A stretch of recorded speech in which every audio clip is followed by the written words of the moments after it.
आपका तो बहुत सारा इक्विटी में एक्सपीरियंस है, अभी मार्केट गिर रहा है, तो क्या एक्सपीरियंस है एक्चुअली? क्या करूं, मार्केट में माल बिकवा दूं या आपके भरोसे रुकूं? बाजार में 4 साल से लोगों ने बहुत पैसे बनाए हैं। 2020 में जो बाजार में मंदी आई थी उसके बाद वो तो आपने बोला था और उसके बाद लोगों को दिलाया, तकरीबन कई मल्टीपल में सबके वेल्थ बनी है। अब इसके बाद में 4 साल बाद मंदी स्टार्ट हुई है और तकरीबन 1800-2000 पॉइंट, 4000 पॉइंट के करीब 14-15% निफ्टी डाउन हुआ और उसके बाद में अब 5% के करीब निफ्टी रिकवर हुआ है पिछले एक हफ्ते 10 दिन के। लेकिन सर अभी क्या करें क्लाइंट? लेकिन मैं आपको ये कहना चाहता हूँ कि जो पिछले 6-7 महीने से मंदी लोगों ने देखी है, हमारे नए जो भी लोग 2020 के साथ बाजार में आए थे उसके बाद, तब से उन्होंने कभी मंदी देखी नहीं थी, तो मंदी पहली बार देखी है। लेकिन मंदी नहीं है, ये सिर्फ छोटा करेक्शन कह सकते हैं कि मंदी जो आती है वो 30-35% के बाद उसे मंदी बोला जाता है। अभी 14-15% पे मंदी नहीं है। मतलब एक तरह से आप लोग करेक्शन कर सकते हैं।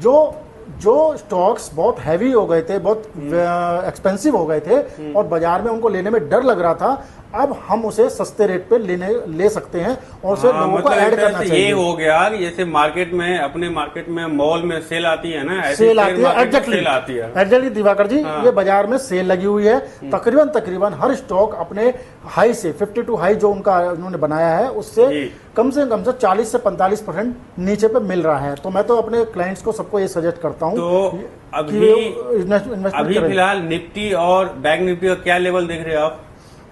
देखो, बैंक निफ्टी और निफ्टी दोनों ही अपने लाइफ हाई को छूने वाली है।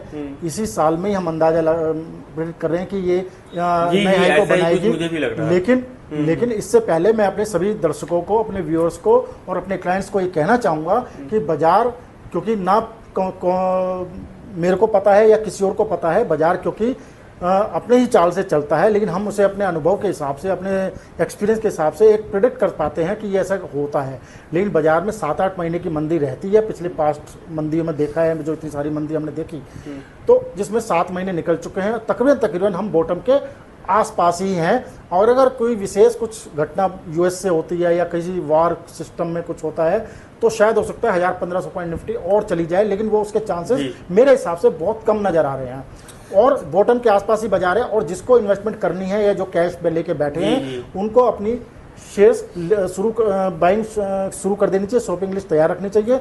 और अगर किसी शेयर में एवरेज करनी है तो एवरेज भी वो कर सकते हैं। सर मान लीजिए मेरे पास अभी कोई फ्रेश इन्वेस्टर है, उसके पास अभी 50,000 रुपया है, तो उसको किस में लगाना चाहिए अभी? देखिए, इन्वेस्टर जो कई तरह के होते हैं। एक इन्वेस्टर होता है जो पहली बार शेयर मार्केट में पहली बार उसको नॉलेज भी नहीं है और उसकी एज ग्रुप भी देखनी पड़ती है कि वो अगर वो 20